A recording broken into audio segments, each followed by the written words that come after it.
Little Little snippet. Okay, Your Money or Your Life, I wrote that with Joe Dominguez. It first came out in 1992.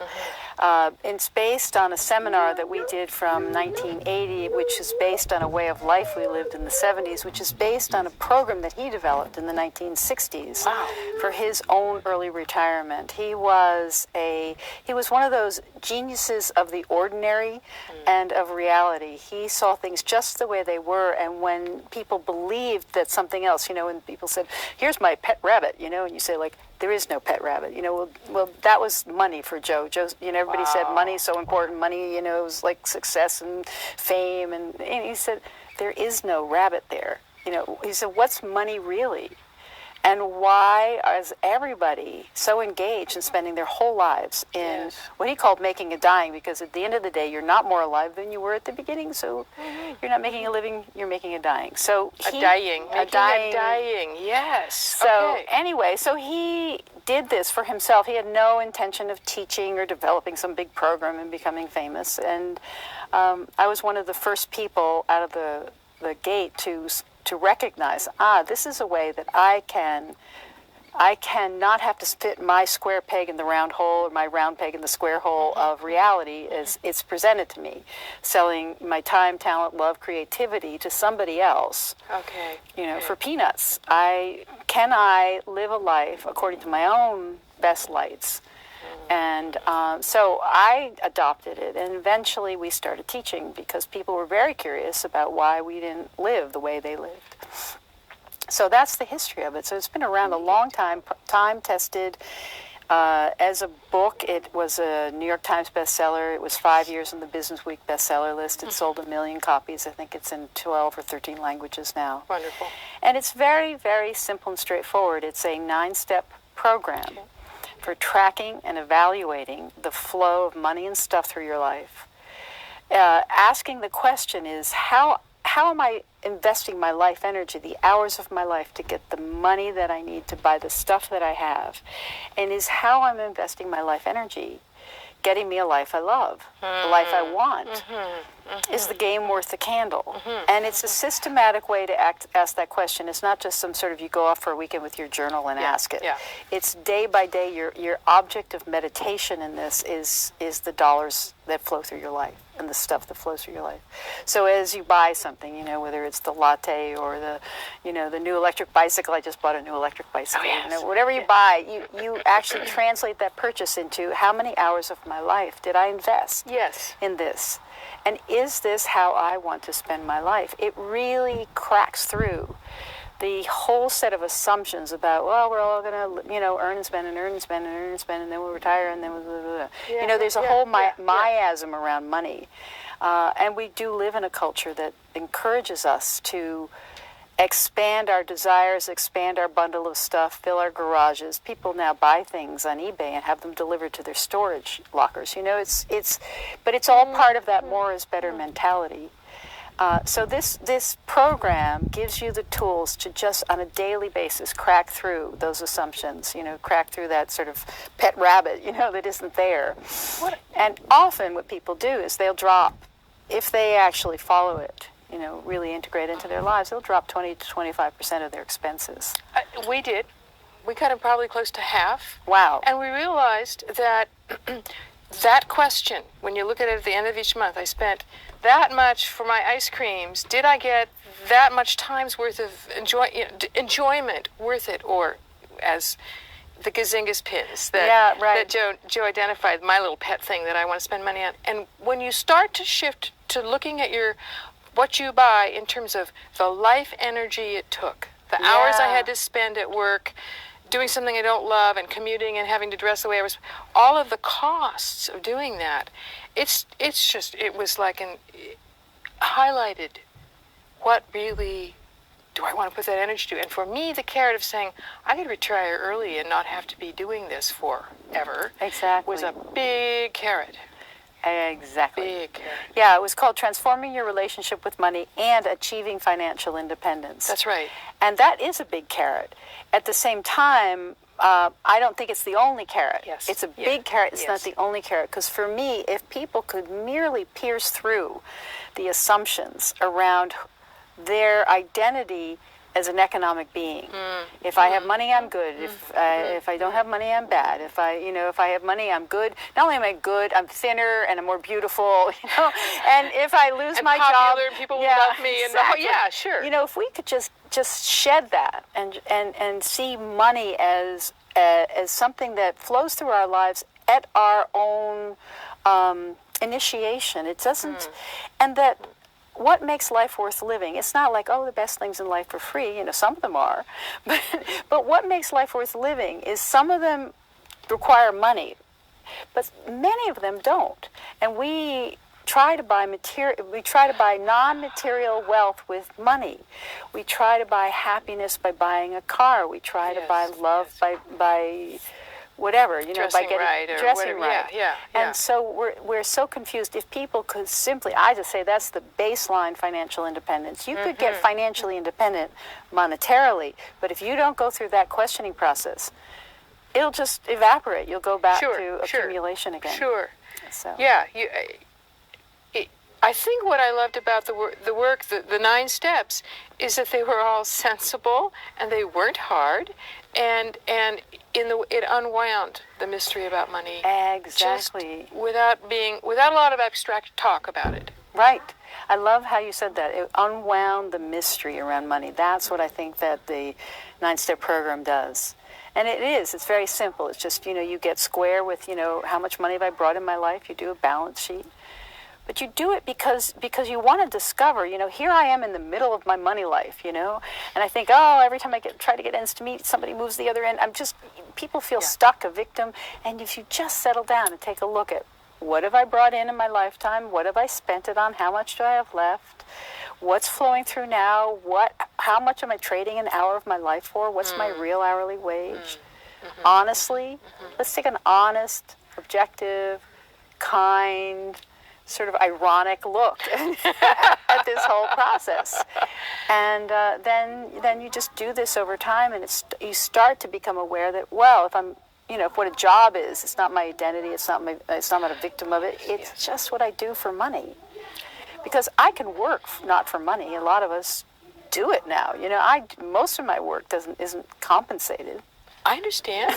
Peak moment is basically not understood, but I work for other things. Yeah, exactly. And it's not like I have enough at a material level so that I can spend my time working on investing my love and creativity in things that compensate me because I'm part of the larger life and I like doing them and I like to contribute. And so it just helps you to sort of parcel all that out so that money just becomes a small, necessary part of life in the world that we live in, but it's not everything. It's not always the gating item.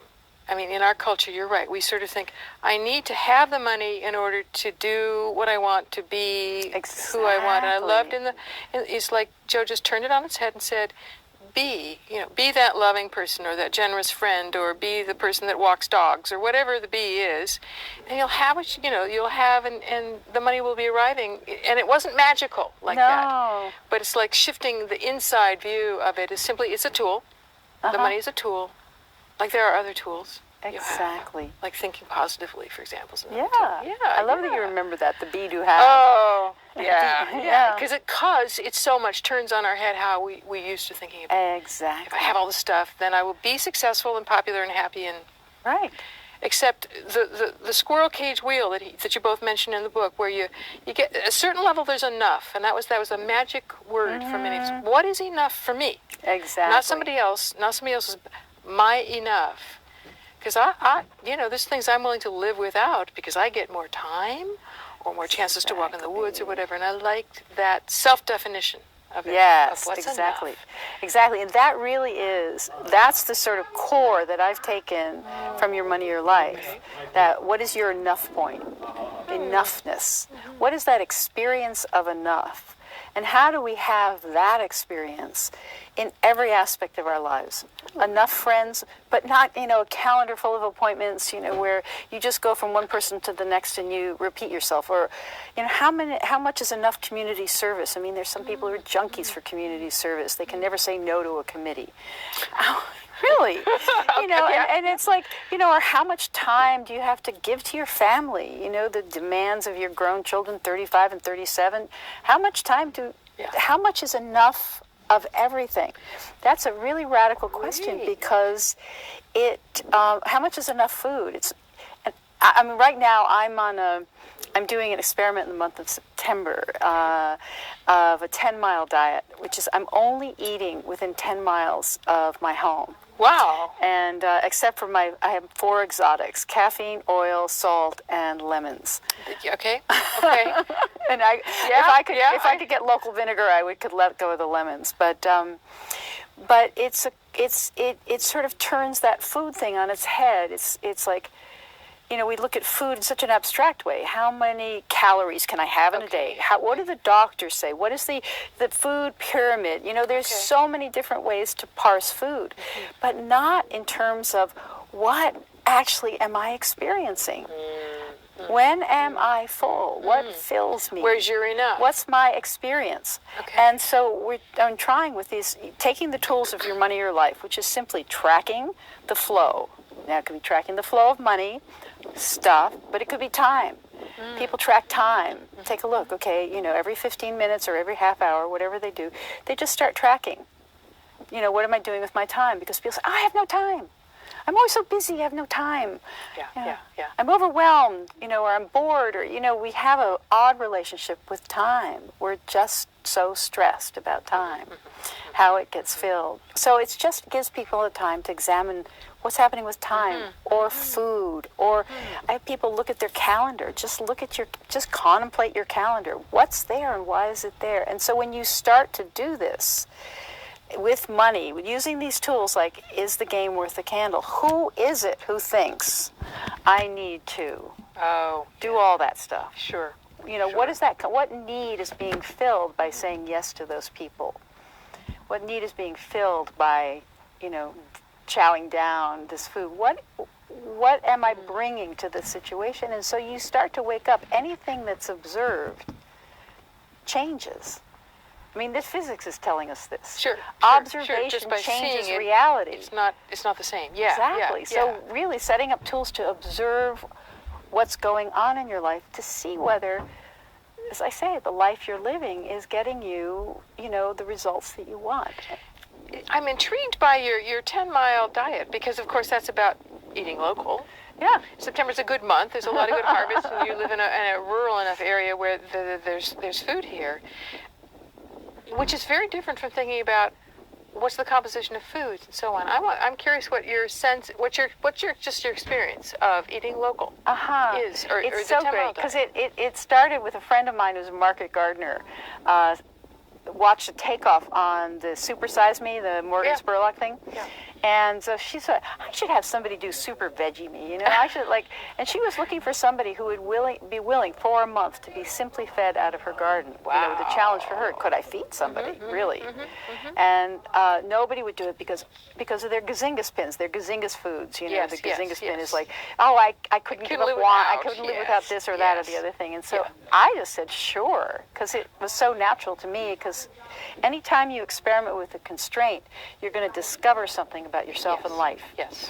So for me, a fast, a fasting on anything is an opportunity to get really creative. And I think that pertains actually to the times we're living through, because we're now, I used to be characterized as somebody who taught about voluntary simplicity, but frankly, we're in that involuntary simplicity time. We are. People are being required to reconfigure their expectations of themselves, their expectations of others, expectations of life. They have to reconfigure their identity, as long as their identity is wrapped up in what they do and have. So we're in a big reconfiguration time, which is really based on the constraints of the moment. It's the economic constraints. Yes. It's the resource flow constraints. Some people don't pay attention to it, but actually we are in a condition of overshoot on the planet. We're in a condition where we are using more every year than we have. We're going into ecological debt year by year. And it's like, when you go into credit card debt, year one, it seems to be working. Year two, it seems to be working. Yeah. But eventually you start to feel the edge of your known world, and you have no other tools to deal with it because you've been living on borrowed time, borrowed credit, borrowed ecological reserves. So that's where we are. We are in this time when we're starting to face it, to experience, to feel the belt tightening, the natural belt tightening. You know, and climate change is it's a factor, but nobody quite knows how that's going to land. You don't know whether, I picked the right place or not to settle. So in this era of constraint, what I love about this 10-mile diet is just my own experiment, but also it's a piece of examining how do we feel, what can happen for us at a creative level when we're in a condition of constraint. When all you've got is zucchini. I mean, what can you do with zucchini? Rather than saying, "Oh God, all I have is zucchini," you say, "Oh man, I have this zucchini." Well, I mean, right now I'm making. I realized going into this diet that what I needed was crunch. Like where are my crackers? So I'm doing. Dehydrating zucchini, and I call them Zackers. It's zucchini crackers, and so I'm drying them. Get you crunch. Yeah, they give you crunch, and then I have Zookies, which is if I put a little local honey on a Zacker, it's a Zookie.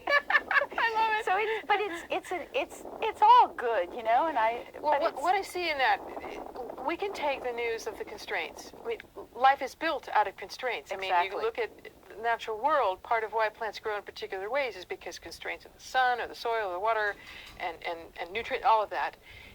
If we can be playful and creative with it, yes. I think that we're going to come up with some astounding solutions, responses that challenge us and are fun and interesting and exactly. We're going to grow spiritually, we're going to grow materially, we're going to grow in skills, and we're going to grow in community. I mean, just a 10-mile diet. Here you go. Yeah.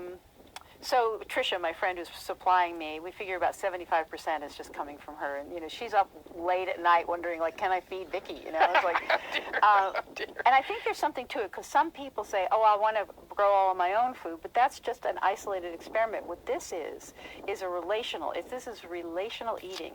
So I located somebody who milks a cow in the area, and so I'm getting milk from that cow, and I located somebody who does beef in my area, so I have beef. So the cow, my milking day was the day after my diet started, and it's like I must have milk in my tea in the morning. That's like, and so what I had to do is I knew the person who lived across the street from me also got milk from that cow.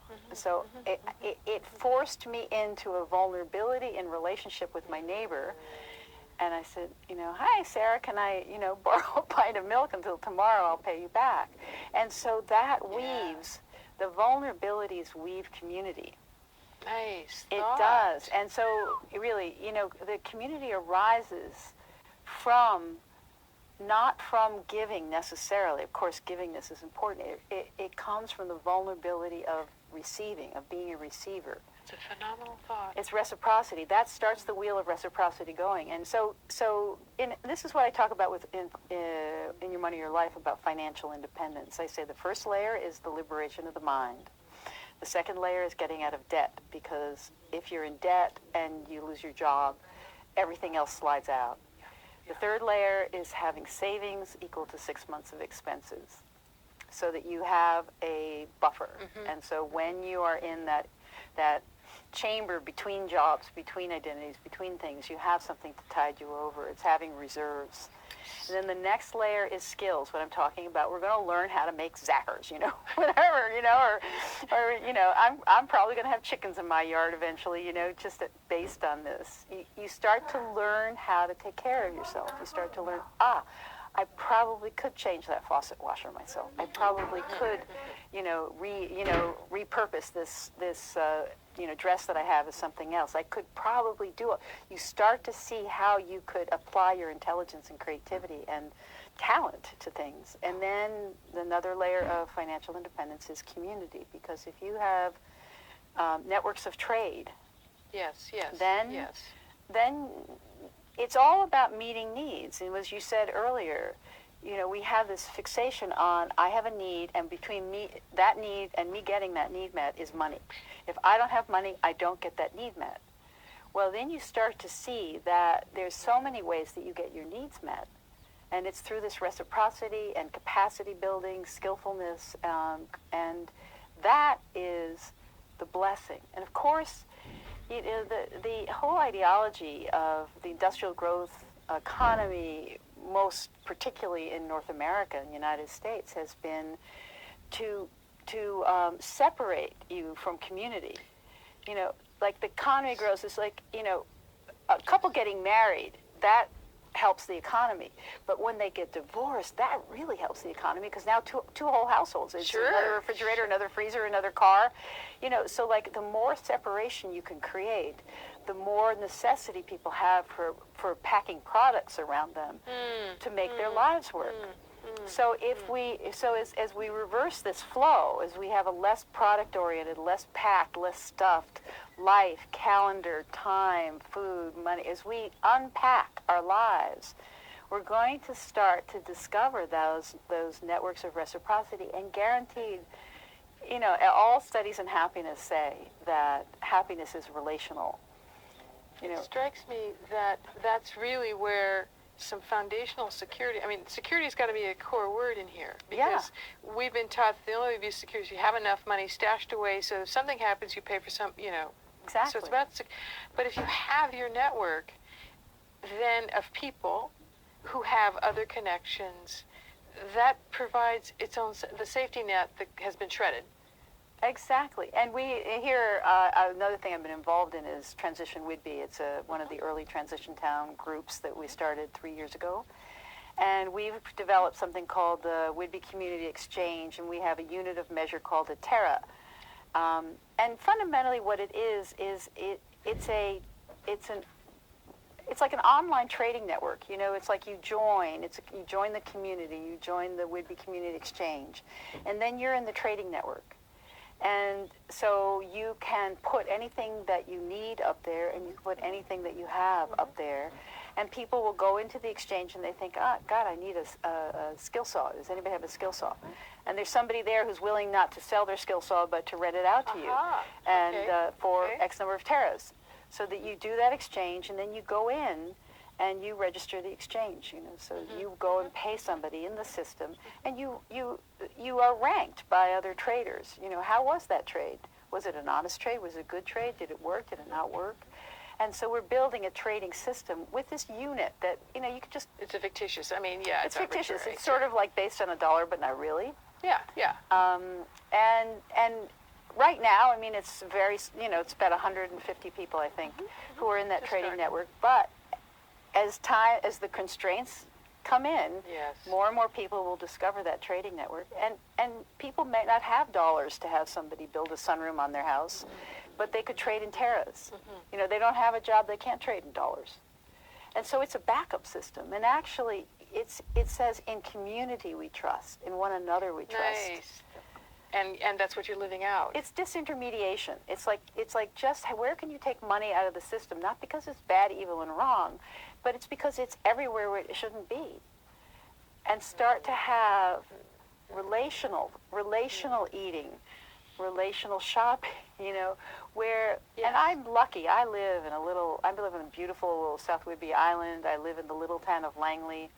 There's 1,000 people who live there. And so I go down to get my mail, and I'm tended, between the post office and the grocery store, there's at least 3 conversations that I have where my well-being is being tended. Where people are tracking me. It's this rebuilding of community. Community is the answer.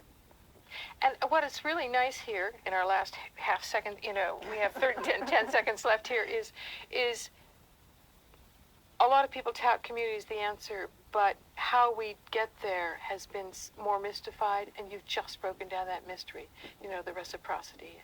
Yes, and the vulnerability and the connection, the asking, stepping up. And also knowing your boundaries. That's the other part of it, is to live in community, you know your boundaries. You know how much is enough. You know when you've given enough, too much, too little. And you can say no as well as yes. And if you can do that, if you can say no, then your yes means something. Yes, yes, yes, yes. No, no. Yes, yes, yes, no, yes. yes.